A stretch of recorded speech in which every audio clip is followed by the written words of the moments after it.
Cześć, tu Sławek, witam w Dalton Laboratories. Po wzmacniaczu przyszedł czas na źródło dźwięku, cyfrowe źródło dźwięku. Postanowiłem polutować konwerter cyfrowo-analogowy, z angielska od Digital to Analog Converter, popularnie zwany DAC-iem. Zapowiedziałem na kanale, że zamierzam poskładać DAC-a na legendarnej kości TDA 1541. Kość jednak sobie jeszcze trochę poczeka, bo niektóre z części potrzebne do zbudowania tego DAC-a są trudno dostępne i cały czas czekam na ich skompletowanie. Natomiast w międzyczasie wpadłem na inny pomysł zbudowania DAC-a USB na kości PCM2702. Takie konstrukcje były popularne już kilkanaście lat temu.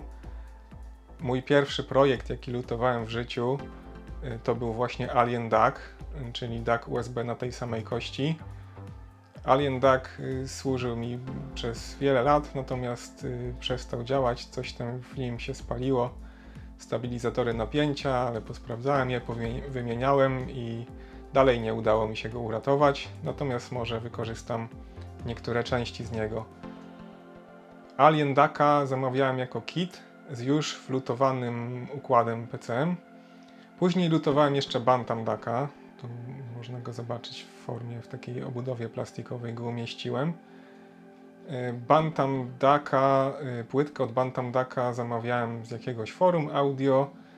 Tym razem główny układ nie był wlutowany, natomiast poszedłem z tą płytką i z tym układem do serwisu telefonów komórkowych i tam mi wlutowali za jakieś niewielkie pieniądze, a całą resztę lutowałem sam.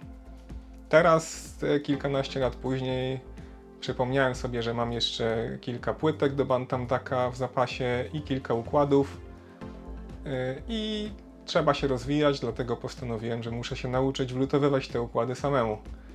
I podczas pierwszych eksperymentów z lutownicą na gorące powietrze wlutowałem ten układ, wyszło nawet ładnie i nawet nie było to wcale takie trudne, jak się obawiałem. No i resztę to już poskładałem tradycyjnie.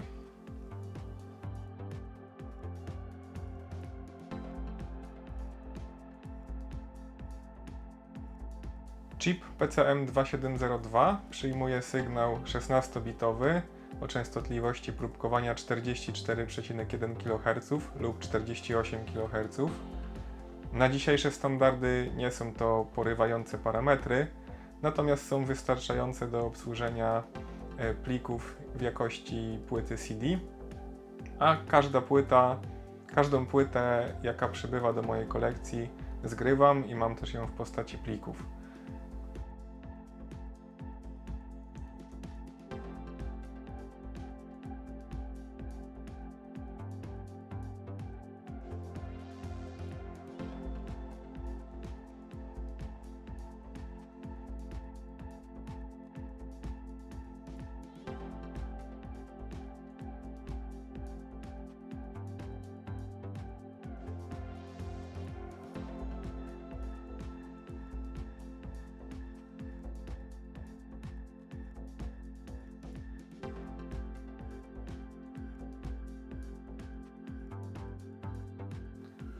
W szufladzie miałem też taką obudowę, czekała na swoją kolej i właśnie być może Bantam DAC się do niej zmieści.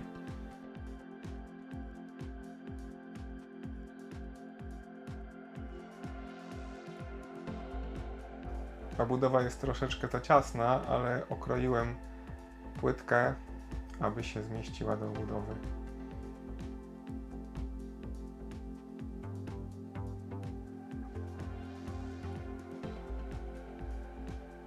Wygląda na to, że będzie pasować.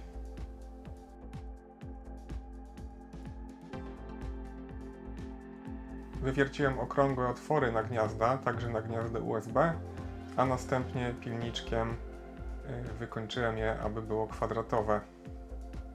Zajęło to trochę czasu, ale było jak najbardziej możliwe do zrobienia.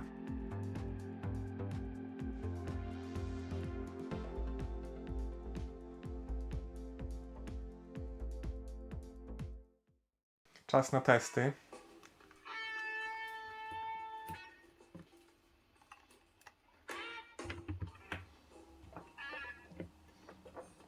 Komórka już gra i teraz przełączymy się na DAC-a i dźwięk usłyszymy z głośniczka JBL przenośnego.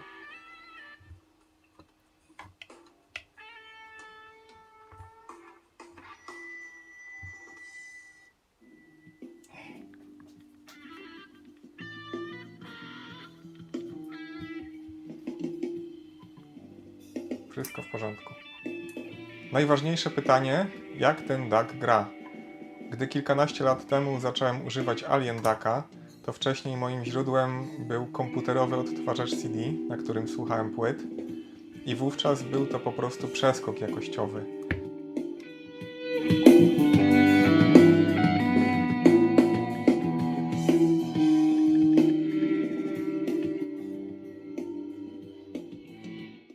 Teraz już mi trochę to spowszedniało, bo mam inne grające zabawki. Natomiast Bantam DAC gra zdecydowanie lepiej niż ten wspomniany komputerowy odtwarzacz CD, a także niż jakakolwiek zintegrowana karta dźwiękowa w laptopach, które miałem przez ten okres. Nawet się śmieliśmy z jednym znajomym, że te laptopowe karty grają co piąty dźwięk. Bantam DAC gra poprawnie, szczegółowo, przyjemnie się go słucha, natomiast w porównaniu do lepszych źródeł brakuje mu takiej kontroli, w szczególności bas jest dosyć rozlazły, można by to tak ująć. Natomiast stosunek jakości do ceny jest nie do przebicia, dlatego ogólnie polecam. Tego DAC-a mogę podłączyć zarówno do komputera i to obojętnie, czy będzie to komputer pod kontrolą Windowsa, Linuxa czy macOSa. Wszędzie powinno to zadziałać, ale także mogę go podłączyć do telefonu komórkowego i słuchać za jego pośrednictwem muzyki w lepszej jakości niż wydobywa się standardowo z dziurki telefonu. Na dziś to już wszystko. Dziękuję bardzo za oglądanie. Do usłyszenia. Cześć.